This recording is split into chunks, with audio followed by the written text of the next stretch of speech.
देखिए, मुंबई से सटे मीरा रोड में इंसानियत को झकझोर देने वाली घटना सामने आई है। मीरा रोड के न्याय नगर इलाके में 32 साल की एक महिला की बेरहमी से हत्या कर दी गई। उसके शव के टुकड़े टुकड़े कर दिए गए। बड़ी खबर, सूत्रों के मुताबिक हत्या का आरोपी शव को ठिकाने लगाने के लिए शव के टुकड़ों को कुकर में उबालता था, फिर उसे मिक्सर में पीसता था। जिस महिला की हत्या हुई उसकी उम्र 32 साल बताई जा रही है। हत्या का आरोप महिला के साथ लिव इन में रहने वाले उसके पार्टनर पर है। महिला की हत्या करने के बाद उसके शव को ठिकाने लगाने के लिए कटर मशीन से काटा था। यही नहीं, पुलिस सूत्र बता रहे हैं कि आरोपी ने शव को ठिकाने लगाने के लिए उसके टुकड़े को मिक्सर में पीसा और कुकर में उबाला। उसके बाद शव के टुकड़ों को बाइक से जाकर गटर में फेंक दिया। आरोपी को गिरफ्तार कर लिया गया है। घर से हत्या में इस्तेमाल सामान और उसकी बाइक को बरामद कर लिया गया है। इस वक्त की बड़ी खबर, मुंबई से सटे मीरा रोड से बड़ी खबर आई है। देखिए, इंसानियत को झकझोर देने वाली ये घटना सामने आई है। 32 साल की एक महिला की बेरहमी से हत्या कर दी गई। उसके शव के टुकड़े टुकड़े कर दिए। और आपको बता दें, हत्या का आरोपी शव को ठिकाने लगाने के लिए शव के टुकड़ों को कुकर में उबालता था, फिर उसे मिक्सर में पीसता था और उसके बाद बाइक पे ले जाकर उनको नाले में फेंक दिया करता था। तो इस वक्त की बड़ी खबर आपको बता रही है। मुंबई से ये दिल दहला देने वाली खबर सामने आ रही है। महिला की हत्या कर शव के टुकड़े कर देता था। गीता आकाशदीप सोसाइटी में एक न्यू इंफॉर्मेशन आई थी कि एक घर से बदबू आ रही है। मौके पे पुलिस ने आके यहाँ पे दरवाजा खोला तो एक लाश मिली है, जिसमें उसके पीसेस किए गए मिले हैं। इसमें जो लिव इन रिलेशन में कपल था, जो कि बंदा है मनोज सानी करके और उसकी वाइफ थी वह सरस्वती वैद्य करके। सरस्वती वैद्य की उसने हत्या की है और उसने उसका डिस्पोज ऑफ करने के लिए उसका पीसेस करने का ट्राई किया है, ऐसा प्राइमरी इन्वेस्टिगेशन में निष्पन्न हुआ है। अभी ये नयानगर पुलिस स्टेशन में इसके ऊपर गुना दाखिल करने की प्रक्रिया चालू है। आगे के इन्वेस्टिगेशन में जो भी क्यों किया गया, मोटिव क्या था, इंटेंशन क्या था, इसके बारे में इन्वेस्टिगेशन में बात पता चलेगा।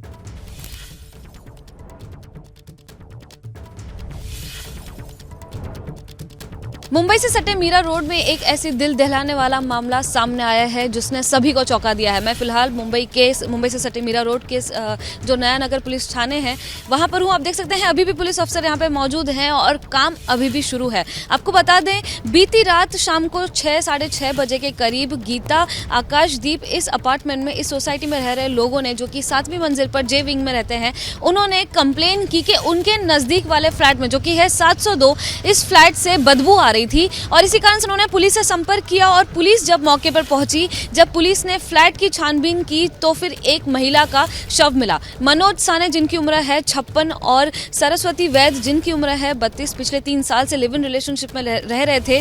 और सरस्वती वैद्य की बेरहमी से हत्या कर मनोज सैन ने उनके टुकड़े टुकड़े कर दिए और शव को ठिकाने लगाने के लिए उनकी जो डेड बॉडी है उसे टुकड़े टुकड़े कर दिए। कटर का इस्तेमाल किया गया है। वहीं सूत्रों से ये भी जानकारी मिल रही है कि प्रेशर कुकर में जो डेड बॉडी है उसे डिस्पोज करने के लिए प्रेशर कुकर में सरस्वती वैद्य के जो बॉडी के टुकड़े थे उसे बॉईल किया गया, उसे पीसा गया और फिर उसे नाले के थ्रू फेंका गया। साथ ही पुलिस ने अब जांच जो है शुरू कर दी है और धारा 302 और 201 के तहत हत्या का मामला दर्ज कर दिया गया है और जो आरोपी है मनोज साने, उसे गिरफ्तार कर दिया गया है। इस पूरे मामले की जांच हालांकि आगे चल रही है, लेकिन पूरी बात अब तक स्पष्ट सामने नहीं हुई है कि ऐसा क्यों मनोज साने ने किया। और इस खबर पर हमारे साथ लता शर्मा लाइव जुड़ गई है। लता, देखिए, इस वारदात को अंजाम तो दिया गया, लेकिन इसके पीछे की क्या वजह पता चल पाई है?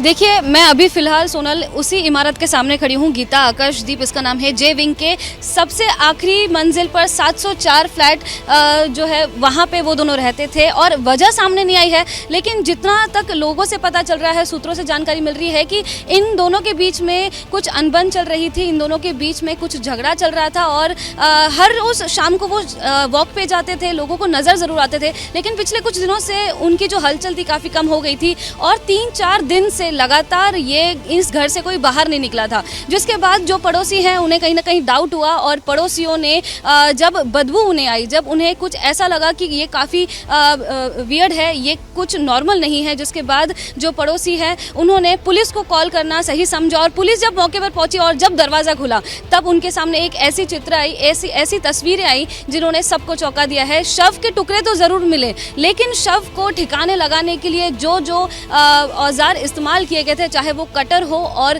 शव को ठिकाने लगाने के लिए जो टुकड़े हैं उन्हें कुकर में बॉईल किया गया, उन्हें पीसा गया और उन्हें नाले में फेंक दिया गया, ताकि जो है मनोज साने ने ये जो काम किया है वो किसी को पता ना चले। सोनल, मैं आपको यहाँ पे बताना चाहती हूँ कि मनोज झकझोर देने वाली वारदात सामने आई है। सुबह सुबह की एक झकझोर देने वाली ये खबर सामने आई है। बहुत बहुत शुक्रिया आपका तमाम जानकारी के लिए।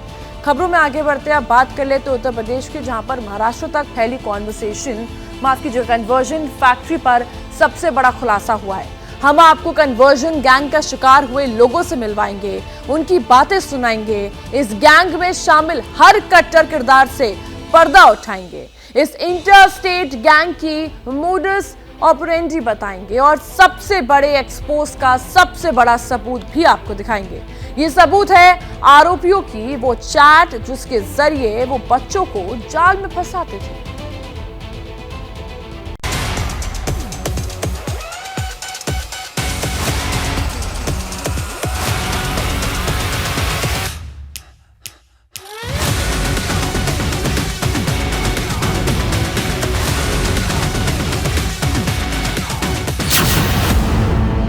यूपी से महाराष्ट्र तक फैला पाकिस्तान कनेक्शन वाला कन्वर्जन गैंग कौन चलाता है?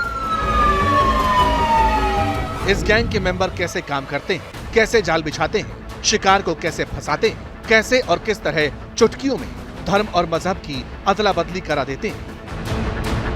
एबीपी न्यूज पर आज आपको कट्टर गैंग की कन्वर्जन फैक्ट्री का पूरा सच दिखाएंगे।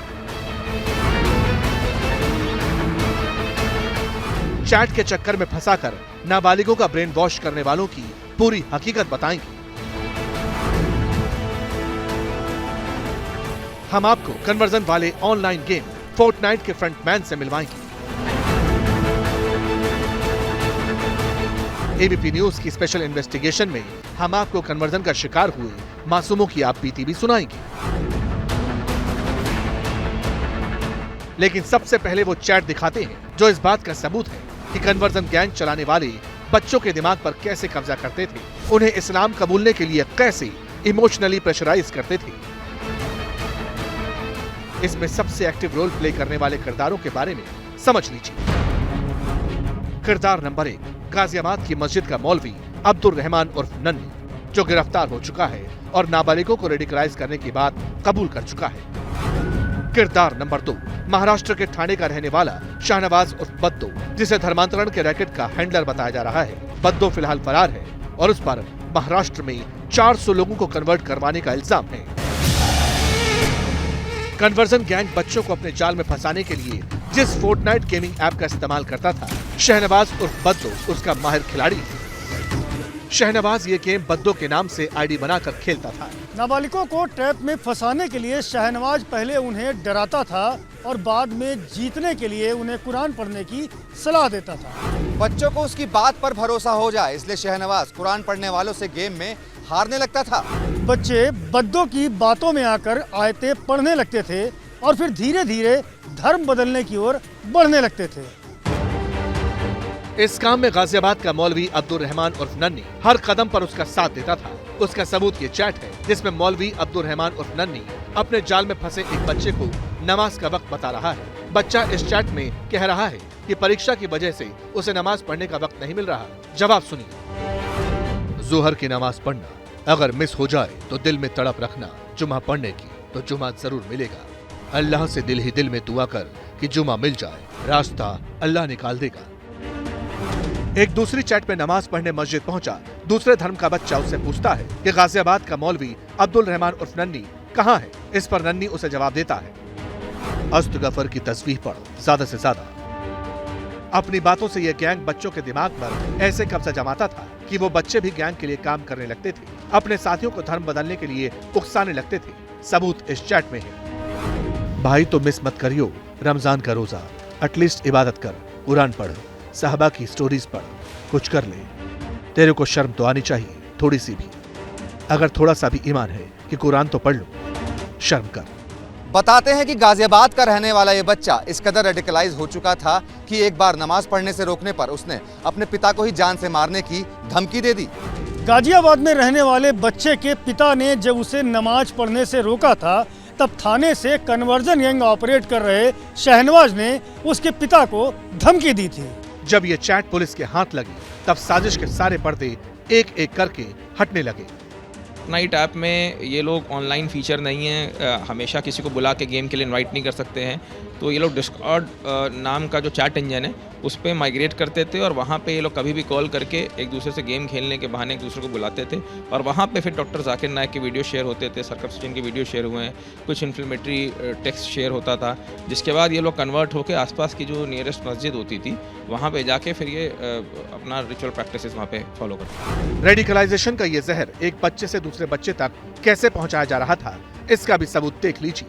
मुझे नमाज के बारे में बताया, पहले जाकिर नेट से इन्फ्लुएंस करा था और उसके बाद मुझे बताने लग गया कब कब करनी चाहिए और कैसे करनी है, उससे पहले क्या करना है, मतलब एक बॉडी को क्लीन कैसे करना है उससे करने से पहले।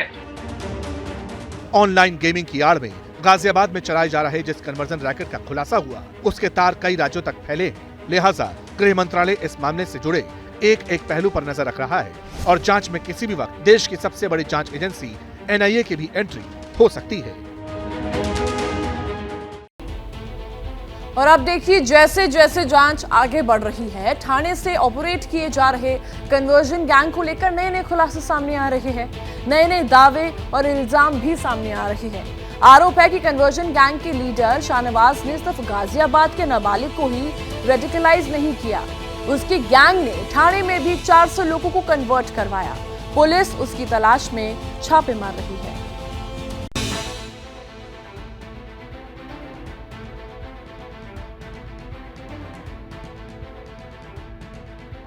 मजहबी कट्टरता का जिहाद वाला दस्तूर या गजवाए हिंद का फितूर। कन्वर्जन गैंग का जो रैकेट सिर्फ गाजियाबाद तक दिख रहा था, उसका जाल महाराष्ट्र तक फैल चुका है। जिस मामले का पर्दाफाश सिर्फ एक बच्चे से हुआ था, उसके सैकड़ों शिकार नजर आ रहे हैं। इल्जाम है कि बद्दों के गैंग ने महाराष्ट्र के मुंब्रा में 400 लोगों का धर्म परिवर्तन करवा दिया। ऐसे ही एक मामले का खुलासा किया है सनातन संघ के नाम के संस्था के अध्यक्ष ने। एक लड़की का मुझे कॉल आता है करीब 25 तारीख को, 25 मई में, और मुझे बोलती है कि भैया मैं आपको इंस्टाग्राम पर फॉलो करती हूँ और मुझे आपसे बात करनी है। तो मैं बोलता हूँ ठीक है बहन बताइए। तो उसने मुझे बताया कि भैया मैं वसई मुंबई में रहती हूँ, मेरे पापा जिनकी उम्र करीब 52 ईयर्स है, वो घर से चले गए हैं और उन्होंने मुझे मैसेज किया है कि मैंने इस्लाम स्वीकार कर लिया, मैं अब कभी वापस नहीं आऊँगा। क्योंकि मामला मुझे संवेदनशील लगा, मैंने जैसे ही लड़की से बात की तो मैं उनके घर पर पहुंचा वसई। मैंने पूरा मामला जानने की कोशिश की। उस लड़की को उसके पापा के नंबर से इस्लाम के लिंक भेजे जा रहे थे, इस्लाम में जुड़ने के। सनातन संघ के चीफ से जिस लड़की ने अपने पिता के कन्वर्जन की शिकायत की थी, उसका वीडियो भी सामने आ गया। उपदेश भैया, हमारी आपसे रिक्वेस्ट है कि हमारे पापा का धर्म परिवर्तन करा दिया गया है और जिन लोगों ने कराया है अब वो हमें कॉल करके बोल रहे हैं कि आपको भी इस्लाम में आना पड़ेगा। अब तक पीड़ित लड़की ने जो कुछ कहा वो इसके हिस्से का दर्द था, लेकिन वीडियो के 12वें सेकंड के बाद उसने जो कुछ कहा वो सबको डराने वाला है।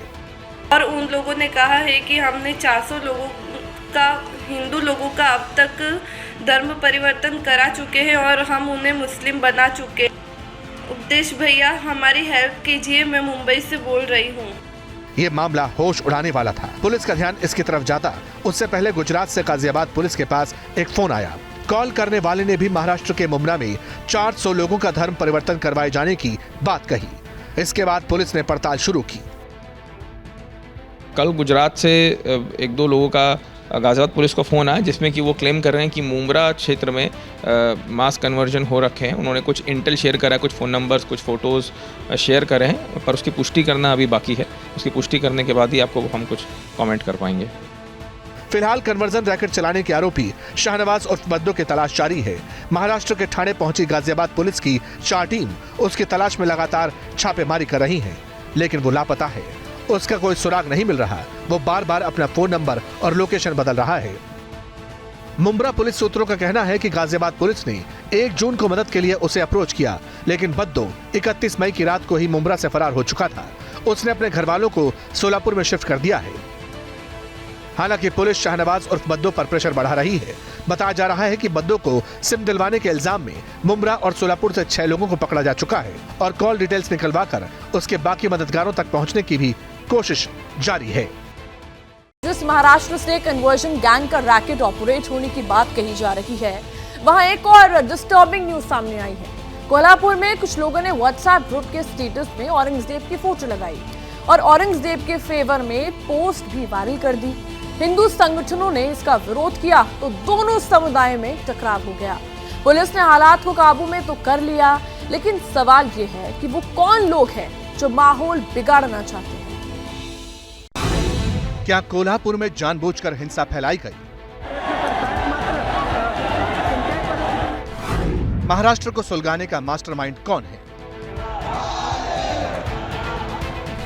क्या 2024 के चुनाव से पहले पोलराइजेशन वाली पॉलिटिक्स हो रही है? औरंगजेब के नाम पर पिछले 2 दिनों से महाराष्ट्र के 2 शहरों में टेंशन हाई। पहले अहमदनगर में उर्स के जुलूस में औरंगजेब के सपोर्ट में पोस्टर लहराए गए। इस बात को 1 दिन भी नहीं बीता कि कोल्हापुर में 2 समुदाय के लोगों के बीच टकराव की खबर आई। हंगामा इतना बढ़ा कि पुलिस को फोर्स का इस्तेमाल करना पड़ा। पूरा मामला क्या है, पहले इसे समझ लीजिए। कोल्हापुर की पुलिस के मुताबिक मंगलवार को व्हाट्सएप ग्रुप पर औरंगजेब की तारीफ में कुछ लोगों ने एक पोस्ट वायरल किया था। स्टेटस पर औरंगजेब की फोटो लगा दी गई थी। बुधवार को इसके विरोध में हिंदू संगठनों ने कोल्हापुर बंद का आह्वान किया था। वो इन लोगों पर कार्रवाई की मांग कर रहे थे, लेकिन जब हिंदू संगठन के लोग कोल्हापुर के दशहरा चौक, टाउन हॉल, लक्ष्मीपुरा जैसे इलाकों में इकट्ठा हुए तो अचानक 2 समुदायों के बीच टकराव बढ़ गया। उन्मादी भीड़ ने पथराव करते हुए प्रदर्शन भी किया। इसके बाद हालात तनावपूर्ण हो गए। लॉ एंड ऑर्डर की सिचुएशन को देखते हुए पुलिस को भीड़ को तितर-बितर करने के लिए लाठीचार्ज करना पड़ा। कोल्हापुर में कल कुछ ऑब्जेक्शनेबल स्टेटस रखा है, ऐसी कंप्लेंट आई थी। 5 लोग थे, उनको डिटेन किया गया था। तो ऑफेंसेस रजिस्टर हम कर रहे हैं। इसी जानकारी देने के बाद जब वो वापस जा रहा था तब कुछ मिसक्रिएंट्स थे, उन्होंने स्टोन पेल्टिंग की। ऑर्गेनाइजेशंस आज उन्होंने कोल्हापुर बंद का आह्वान किया था और वो एक जगह पे इकट्ठा हुए थे। उनसे भी बात करने के बाद उनका आंदोलन जब खत्म हुआ और लोग वापस जाने लगे, तो वापस कल की तरह ही कुछ मिसक्रिएंट्स ने स्टोन पेल्टिंग की है।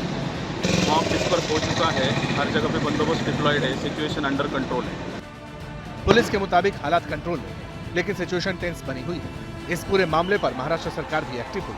सीएम और डिप्टी सीएम ने कहा, माहौल बिगाड़ने वालों के खिलाफ सख्त कार्रवाई होगी, दोषियों को बख्शा नहीं जाएगा। महाराष्ट्र में अचानक कुछ जिलों में औरंगजेब की औलादे पैदा हुई है, जो औरंगजेब का फोटो दिखाते हैं, औरंगजेब का स्टेटस रखते हैं, और इसके कारण एक दुर्भावना समाज में पैदा हो रही है और इसके कारण एक तनाव भी निर्माण हो रहा है। सवाल ये उठता है कि अचानक इतने औरंगजेब के औलादे कहाँ से पैदा हुई, इसके पीछे कौन है? परिस्थिति पूरी नियंत्रण में है, कोई भी कानून को हाथ में न ले। गृह विभाग और गृह मंत्री जी लगातार सभी अधिकारियों के साथ संपर्क में, मैं खुद पर्सनली अधिकारियों के साथ संपर्क में हूँ और कानून व्यवस्था बनाए रखने के लिए सभी लोगों ने सहयोग करने की आवश्यकता है, ऐसा आह्वान भी मैं करता हूँ। हालांकि कोल्हापुर और अहमदनगर की घटनाओं को लेकर विरोधी दल सरकार पर हमलावर है। महाराष्ट्र में ये पहली घटना नहीं है, अभी ये 10वीं घटना है। औरंगाबाद से घटना शुरू हुई तो ना मुस्लिम यहाँ पर सुरक्षित है, ना दलित है, ना आदिवासी, ना हिंदू है, कोई सुरक्षित नहीं महाराष्ट्र में। और माननीय सुप्रीम कोर्ट ने ये सरकार को नपुंसक सरकार कहा है। अगर ये घटनाएं जब महाराष्ट्र में बढ़ती जा रही है, इस राज्य में ना हिंदू, मुस्लिम, ना दलित, ना आदिवासी कोई अगर सुरक्षित नहीं है, तो ये सरकार नपुंसक सरकार महाराष्ट्र में क्या कर रही है? इस सरकार को अगर थोड़ी शर्म है तो तुरंत इस्तीफा देके बाहर होना चाहिए। शरद पवार ने इल्जाम लगाया कि सत्ता पक्ष ऐसी चीजों को बढ़ावा दे रहा है, जानबूझकर भेदभाव की सियासत हो रही है। अगर कोई औरंगजेब की तारीफ में फोटो लगाता है तो उसके लिए लॉ एंड ऑर्डर पर हमला या हिंसा करने की क्या जरूरत है? कुछ लोग जानबूझकर भेदभाव कर रहे हैं। जो हो रहा है उसके पीछे एक विचारधारा है। इसी तरह की लाइन पर बेटी सुप्रिया सुले का भी बयान आया। उन्होंने कहा कि यह महाराष्ट्र के होम डिपार्टमेंट का फेलियर है। बहरहाल पुलिस ने हालात को देखते हुए 19 जून तक हिंसाग्रस्त इलाकों में धारा 144 लगा दी है और अगले आदेश तक इंटरनेट बंद कर दिया है। देखिए, अब रुक कर लेते हैं लखनऊ का, जहां माफिया मुख्तार अंसारी के गुर्गे को कोर्ट कैंपस में गोलियों से भून दिया गया। संजीव उर्फ जीवा कुख्यात अपराधी था। वो बीजेपी के नेता ब्रह्मदत्त द्विवेदी की हत्या में उम्र कैद काट रहा था। इसी सिलसिले में उसकी पेशी भी थी, लेकिन वकील की ड्रेस में आए हत्यारे ने उसे गोलियों से भून डाला। इस पर पहले तो कोर्ट कॉम्प्लेक्स में हंगामा हुआ, फिर सियासत शुरू हुई। विपक्ष उसे लॉ एंड ऑर्डर से जोड़कर योगी सरकार पर सवाल उठा रहे हैं। दोपहर तक सब कुछ नॉर्मल था। लखनऊ के कैसरबाग में सिविल कोर्ट के बाहर आम दिनों की तरह हलचल थी, लेकिन अचानक गोलियों का शोर सुनाई दिया। गोलियों की तड़तड़ाहट गूंजी और देखते ही देखते कोर्ट कॉम्प्लेक्स में एक कुख्यात अपराधी ढेर हो गया। थोड़ी देर बाद पता चला कि शूटआउट में पश्चिमी यूपी का क्रिमिनल संजीव माहेश्वरी उर्फ जीवा मारा गया। गोलीबारी के बाद कोर्ट में हड़कंप मच गया। जिस शख्स ने गोलियां चलाई थी, हत्या को अंजाम दिया, वो वकील की ड्रेस में आया था। कोर्ट में मौजूद वकीलों ने उसे पकड़ लिया, उसे पीटा और फिर पुलिस के हवाले कर दिया। संजीव माहेश्वरी जीवा जी अपनी पेशी कराने आए थे। उस समय 4 से 5 सिपाही उनको लेकर आए होंगे मुश्किल से। वो जैसे ही कोर्ट रूम के अंदर घुसते, मैं अपना काम करके बाहर निकल रहा था। जैसे मैं बाहर निकला, वैसे ही एक वकील की ड्रेस पहने हुए अज्ञात आदमी, जो कि वकील नहीं था, उसने अंधाधुंध फायर कर दी, उनके ऊपर फायर शुरू कर दी। वो आगे गिर गए तुरंत।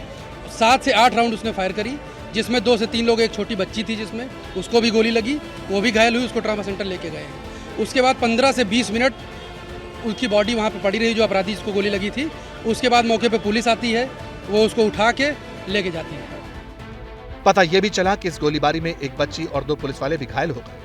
वारदात के बाद कोर्ट में भारी संख्या में पुलिस दिखाई थी, लेकिन कोर्ट कॉम्प्लेक्स में सरेआम हत्या के बाद वकील गुस्से में थे। पुलिस से धक्का मुक्की हुई। कुछ देर के लिए पुलिस वालों को बाहर निकाला और फिर मेन गेट बंद कर दिया। इस वारदात को लेकर समाजवादी पार्टी ने लॉ एंड ऑर्डर पर सवाल उठाए। जवाब बीजेपी की तरफ से भी आया। पुलिस कस्टडी में लोगों की जान जाना, पुलिस सिक्योरिटी के बीच में पुलिस की जान जाना, कचहरी में जान जाना, थाने में जान जाना, कोर्ट में जान जाना, या तो सरकार हो सकता है जानबूझकर खुली छूट दी हो, तो जाओ जिसको जहां मारना है मार लो। ये आज के समय पे ये लोकतंत्र है, ये डेमोक्रेसी है, लॉ चलेगा ऐसे, कानून चलेगा ऐसे। सवाल ये नहीं है कि कौन मर रहा है, सवाल ये है कि किस स्थान पे मारा जा रहा है। कोई हत्या करेगा, उसे ये मालूम है कि वो बचेगा नहीं, उसको उत्तर प्रदेश की पुलिस पकड़ेगी और कानून के हिसाब से सजा देगी। पता ये चला है कि संजीव उर्फ जीवा मुख्तार अंसारी का करीबी था और लखनऊ की जेल में बंद था। हाल ही में प्रशासन ने उसकी संपत्ति भी कुर्क की थी। जीवा मुजफ्फरनगर का रहने वाला था। उस पर 22 से ज्यादा मामले थे, जिसमें से 17 में वो बरी हो चुका था। बीजेपी के कद्दावर नेता ब्रह्मदत्त द्विवेदी की हत्या के मामले में वो उम्र कैद की सजा काट रहा था। इसी सिलसिले में उसकी कोर्ट में पेशी होनी थी, मगर वकील की ड्रेस में आए हमलावर ने संजीव उर्फ जीवा का काम तमाम कर दिया, उसे गोलियों से भून दिया। आगे बढ़ते और अब बात करते हैं हरियाणा की, जो इस बार किसान आंदोलन का एपिसेंटर बनता जा रहा है। कुरुक्षेत्र में एमएसपी पर बवाल के बाद गुरनाम सिंह चढ़ूनी समेत कई किसान नेता गिरफ्तार हो चुके हैं और आंदोलन की कमान थामने के लिए राकेश टिकैत आगे आ चुके हैं। अगर किसानों और सरकार के बीच सुलह नहीं हुई तो एक बार फिर बात बढ़ सकती है। आपको इस रिपोर्ट में दिखाते हैं।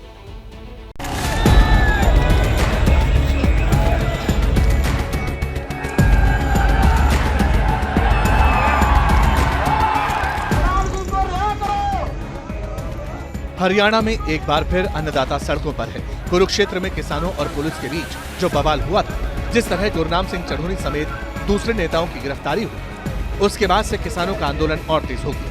कुरुक्षेत्र के शाहबाद इलाके में किसानों ने नेशनल हाईवे 44 को ब्लॉक कर दिया और किसान नेताओं की रिहाई की मांग करने लगे। आज दोबारा से वही city road belt. Rakesh Tikait ने तो नए सिरे से किसान आंदोलन की धमकी दी थी। देश में एमएसपी पे पहला लाठीचार्ज है। ये पूरे देश में एमएसपी की डिमांड बढ़ेगी और ये बड़ा एक आंदोलन देश में, जो दिल्ली का आंदोलन है उससे भी बड़ा आंदोलन एमएसपी पे करना पड़ेगा। रोड कई जगह पर बैठे हुए, हाँ तो जाम तो होंगे भाई, लाठीचार्ज हो तो जाम भी ना हो। असल में ये सारा बवाल मंगलवार को शुरू हुआ था। सूरजमुखी के बीजों को एमएसपी पर खरीदे जाने की मांग को लेकर किसानों का एक ग्रुप शाहबाद में इकट्ठा हुआ, हाईवे ब्लॉक कर दिया। पुलिस ने काफी समझाया, लेकिन किसान अपनी मांग पर अड़े रहे। हालांकि शाम को किसान नेताओं को धरने से हटाने के लिए पुलिस ने पहले वाटर कैनन का इस्तेमाल किया और फिर लाठीचार्ज की तस्वीरें भी सामने आई। इसी के बाद गुरनाम सिंह चढ़ोनी समेत 9 किसान नेताओं को अरेस्ट कर लिया गया। कांग्रेस ने इस मुद्दे को फौरन पकड़ लिया। किसान मांग कर रहे थे कि उनको न्यूनतम समर्थन मूल्य मिले, लेकिन उनको क्या मिला? लाठियां। किसान आंदोलन को खत्म कराने के लिए एमएसपी को गारंटी का रूप देने, लीगल गारंटी का रूप देने की एक समिति का वायदा किया। आज सरकार का वायदा खिलाफी का प्रतीक थी लाठियां। ये लाठियां प्रतीक इस सरकार और भाजपा की किसान विरोधी चेहरे के प्रतीक थी। हम मांग करते हैं कि तुरंत हरियाणा में और पूरे उत्तर भारत में सूरजमुखी की फसल की खरीद शुरू हो, न्यूनतम समर्थन मूल्य पे। किसानों पर लाठीचार्ज के बाद धरने का दायरा भी बढ़ गया। चढ़ूनी की गिरफ्तारी के विरोध में हरियाणा में अलग अलग सड़कें जाम कर दी गई। सोनीपत के गन्नौर में भी किसानों ने शाहपुर रोड पर जाम लगाया, तो वहीं गोहाना में किसानों ने पानीपत रोहतक रोड को भेसवान गांव के पास जाम कर दिया। हालांकि शाहबाद में प्रशासन की तरफ से किसानों से बातचीत की गई, लेकिन किसान अपनी मांग पर अड़े हुए हैं। किसानों का कहना है कि सूरजमुखी के बीजों की एमएसपी पर खरीद हो और किसान नेताओं को रिहा किया जाए। आप लोगों ने बातचीत की किसानों से, क्या कुछ बातचीत हुई? नहीं, बातचीत में हम तो उनसे यही अनुरोध कर रहे हैं, ठीक है, और बाकी इन्होंने जो बताया है उन चीजों से हम उच्च अधिकारियों को अवगत करवा देंगे। क्या बात करी उन्होंने? इन्होंने तो यही कहा है कि जो गुरनाम सिंह जी हैं उनको जो है उनके बीच में लेके आया जाए, एमएसपी पे जो है वो हमारा जो है परचेज की जाए, ये चीजें कह रहे। असल में हरियाणा सरकार ने सूरजमुखी को भावांतर योजना के तहत खरीदने का फैसला किया। इसमें 4800 रुपए का भाव भी तय किया गया और इस योजना के तहत 1000 रुपए अतिरिक्त भी दिए जाएंगे। यानी सरकार कुल मिलाकर 1 क्विंटल सूरजमुखी पर 5800 रुपए दे रही है, जबकि सूरजमुखी का एमएसपी 6400 रुपए है, जिस पर सरकार खरीद नहीं कर रही। इस बीच केंद्र सरकार ने खरीफ फसलों पर एमएसपी यानी न्यूनतम समर्थन मूल्य बढ़ाने का फैसला किया। धान का एमएसपी 2040 रुपए प्रति क्विंटल से बढ़ाकर 2183 रुपए प्रति क्विंटल कर दिया गया। मूंग दाल के दाम में सबसे ज्यादा 10.4% की बढ़ोतरी की गई है। इसे 8558 रुपए प्रति क्विंटल कर दिया गया है। अरहर दाल का न्यूनतम समर्थन मूल्य 6600 रुपए प्रति क्विंटल से बढ़ाकर 7000 रुपए प्रति क्विंटल कर दिया गया है। इसी तरह मूंगफली, सेसमा, ज्वार, बाजरा, रागी, मेज, उड़द दाल, सोयाबीन और सूरजमुखी पर भी एमएसपी बढ़ाई गई है। माननीय प्रधानमंत्री मोदी जी के नेतृत्व में जिस प्रकार से खाद्य सुरक्षा की भी चिंता की गई और हमारे किसानों की विशेष रूप से चिंता की गई, वो वास्तव में सराहनीय है। और अभी भी जो मिनिमम सपोर्ट प्राइस में वृद्धि की गई है, सनफ्लावर सीड, सोयाबीन, लगभग 6 से 7% की वृद्धि इस खरीफ मार्केटिंग सीजन के लिए की गई है। कहते हैं दूध का जला छाछ भी फूंक फूंक कर पीता है। सरकार किसान आंदोलन को देख चुकी है। सरकार नहीं चाहती कि दोबारा किसानों के साथ किसी तरह का कोई टकराव हो, मगर हरियाणा में कहानी उल्टी दिखाई दे रही है और अगर ये इशू रिजॉल्व नहीं हुआ तो फिर ये आंदोलन राज्य की सीमा भी लांघ सकता है। देखिए, अब जो सरकार है उसने पहलवानों को आंदोलन उनका टालने पर वो राजी कर लिया है। दरअसल केंद्रीय खेल मंत्री ने दिल्ली में पहलवानों के साथ कई घंटे तक बातचीत की। इसके बाद ब्रजभूषण के खिलाफ 15 जून तक चार्जशीट दाखिल होने का भरोसा मिला तो पहलवान आंदोलन टालने पर राजी हो गए। आपको इस रिपोर्ट में दिखाते हैं।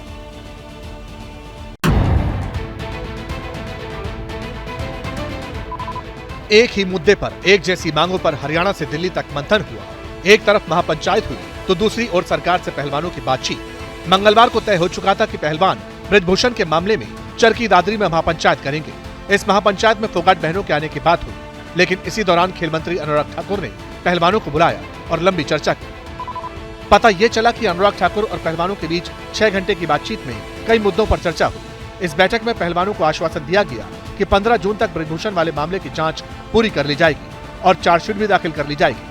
अनुराग ठाकुर ने कहा कि इस दौरान पहलवान आंदोलन नहीं करेंगे। अधिकारियों ने कहा है कि वो चाहते हैं कि 15 जून तक चार्जशीट दायर हो और वो भी अपना कोई भी इस पर प्रदर्शन या उनसे जुड़े हुए कोई भी संगठन उनके समर्थक हैं वो भी कोई प्रदर्शन नहीं करेंगे और उन सबको भी इस बातचीत से अवगत कराएंगे। फिर सरकार ने कितनी मांगे मानी है? कितनी मांगे मानी है? ये सारी बातें ही हमारी आम सहमति से हुई। उनके सुझाव थे कि ये करना चाहिए।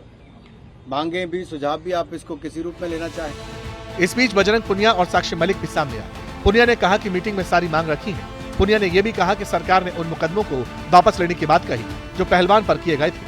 सरकार ने हमें बोला कि 15 तारीख तक जो पुलिस की जो कार्रवाई चल रही है 15 तारीख तक का समय दीजिए और हम उसको पूरा कर देंगे। और यही कि भाई बच्चों की जो लड़कियां हैं, जो प्रोटेस्ट में जो लड़के हैं, उनकी सुरक्षा की बात है, वो सरकार जिम्मेवारी लेगी। जो 28 तारीख को जो घटना हुई थी, जो लड़कियों को सड़क पे पुलिस के द्वारा जिस तरह से रौंदा गया था, तो उस पे जो एफआईआर दर्ज भी हमारे ऊपर हुई है, तो उन्होंने बोला कि भाई वो एफआईआर भी हम वापस ले लेंगे। तो वही है कि भाई 15 तारीख तक वेट करते हैं और हमारा प्रोटेस्ट खत्म नहीं हुआ है। असल में पहलवानों ने खेल मंत्री के सामने अपनी सारी मांगे रखी। उन्होंने कहा कि कुश्ती संघ के चुनाव 30 जून तक कराए जाएं।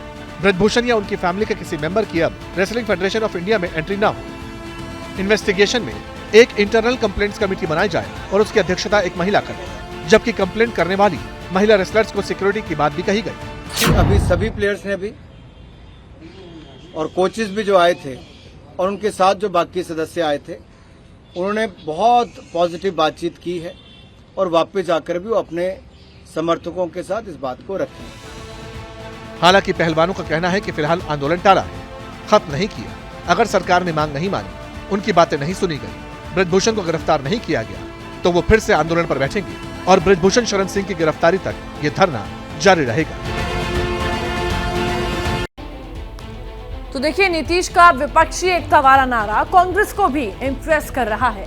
कांग्रेस ने नीतीश की तरफ से बुलाई जा रही विपक्षी नेताओं की बैठक में राहुल को भेजने का वादा किया, तो जेडीयू ने मीटिंग के लिए 23 जून की डेट फिक्स कर दी। इस डेवलपमेंट से नीतीश का हौसला जो है वो बेशक बढ़ा है, लेकिन सवाल ये है कि क्या ये मेगा मीटिंग विपक्ष को कोई सर्वमान्य नेता दे पाएगी? आपको इस रिपोर्ट में दिखाते हैं। 12 को जो करने वाले थे तो उसमें मैक्सिमम लोगों का समर्थन आ गया था कि सर 12 को तो हम नहीं रहेंगे। फिर कल भी हमारी बातचीत हुई है, तो युवा को अभी अब 12 छोड़ दिया जाए। फिर हमने कांग्रेस पार्टी को कहा है कि आप लोग भी बात कर लीजिए और देख लीजिए, उसके बाद का जो डेट तय होगा तब तो 12 वाला नहीं। 5 जून को पटना में नीतीश कुमार ने यह बयान दिया था। नीतीश ने 12 जून को विपक्ष की मीटिंग पोस्टपोन होने के पीछे वजह बताई थी। ये कहा था कि कुछ नेताओं को टाइम नहीं मिल पा रहा, इसलिए आगे मीटिंग करेंगे। अब 2 दिन बाद कांग्रेस ने नीतीश कुमार को एक बार फिर भरोसा दिलाया है, कह दिया है कि राहुल गांधी का शेड्यूल फ्री है, वो पटना आ जाएंगे। अब इतना कहना था कि ललन सिंह ने पटना से एंटी मोदी मोर्चे वाली मीटिंग की नई तारीख का ऐलान कर दिया। लगे हाथ 2024 में बीजेपी मुक्त देश वाला नारा भी दे दिया। 23 जून को पटना में विपक्षी दलों की बैठक होगी, जिसमें सभी दलों की सहमति प्राप्त हो गई है। कांग्रेस पार्टी से श्री मल्लिकार्जुन खड़गे जी जो और श्री राहुल गांधी जी ने सहमति दी है उसमें आने के लिए। पश्चिम बंगाल की माननीय मुख्यमंत्री श्रीमती ममता बनर्जी जी ने उसमें सहमति दी है। दिल्ली के मुख्यमंत्री माननीय श्री अरविंद केजरीवाल जी ने सहमति दी है। यानी अब 23 जून को मोदी के खिलाफ विरोधी दल अपनी ताकत दिखाएंगे, एकजुटता का संदेश देंगे। मगर दूसरी ओर बीजेपी का मंथन और प्लानिंग भी जारी है। बीजेपी की तरफ से 24 वाले पर्चे के लिए टिफिन पर चर्चा शुरू हो गई है। इसकी अगुवाई खुद बीजेपी के चीफ जेपी नड्डा कर रहे हैं। उन्होंने नेताओं के साथ खाना खाया और 24 जीत का मंत्र दिया। आदरणीय प्रधानमंत्री जी के सुझाव का ध्यान में रखते हुए इन बैठकों को हमने टिफिन बैठक में परिवर्तित किया है, जिसमें सभी कार्यकर्ता अपने घर से टिफिन लेकर आते हैं, यहाँ बैठते हैं, सामूहिकता में चर्चा करते हैं, इनफॉर्मल चर्चा करते हैं, पार्टी को कैसे मजबूत किया जाए। ये सही है कि बीजेपी ग्राउंड पर नई तैयारी कर रही है। हो सकता है कि चुनाव को देखते हुए संगठन में बड़े बदलाव किए जाएं, मगर दूसरी ओर विरोधी भी कोई मौका नहीं छोड़ना चाहते। सड़क से लेकर संसद तक बीजेपी को चुनावी चक्रव्यूह में फंसाने की तैयारी है और इसका अंदाजा केजरीवाल के एक्शन से लगता है। पहले दिल्ली में वो सिसोदिया के नाम पर इमोशनल हुए, तो वहीं इसके थोड़ी देर बाद लखनऊ पहुंचे। केंद्र के अध्यादेश के खिलाफ अखिलेश यादव से मुलाकात करते हुए दिखाई दी। ट्रांसफर पोस्टिंग पर केंद्र के ऑर्डिनेंस के खिलाफ सपोर्ट मांगा। अगर ये अध्यादेश गिर गया तो आप ये मान के चलिए कि 2024 का सेमीफाइनल हो जाएगा। अखिलेश जी का और उनकी समाजवादी पार्टी का मैं शुक्रिया अदा करता हूँ कि उन्होंने हमें पूरा आश्वासन दिया है कि राज्यसभा के अंदर जब आएगा तो पूरे समर्थन करेंगे दिल्ली वालों का केजरीवाल इससे पहले ममता, उद्धव, शरद पवार, केसीआर, सीताराम येचुरी और हेमंत सोरेन से इस मामले पर सपोर्ट मांग चुके हैं। इन सभी दलों ने केजरीवाल का साथ देने का ऐलान किया है, लेकिन कांग्रेस फिलहाल साथ नहीं है। मगर 23 जून को पटना में राहुल गांधी और केजरीवाल एक साथ एक मंच पर दिखाई दे सकते हैं। अब हो सकता है केजरीवाल इसी मीटिंग में राहुल के सामने अपनी बात रख दें। और एक बड़ी खबर आपको बता दें, बिहार के रोहतास से, जहां पिलर में एक बच्चा फंसा है। बिहार के रोहतास में ओवर ब्रिज के पिलर में फंसा है 11 साल का मासूम। ये बच्चा 2 दिन से लापता था। मौके पर एनडीआरएफ की टीम पहुंच चुकी है। सोन नदी पर बने पुल की घटना, पिलर और स्लैब के बीच फंसा है मासूम। ये तस्वीरें आप देख सकते हैं। बिहार के रोहतास से ये बड़ी खबर आपको बता रही है, जहां पर पिलर में एक बच्चा फंसा हुआ है।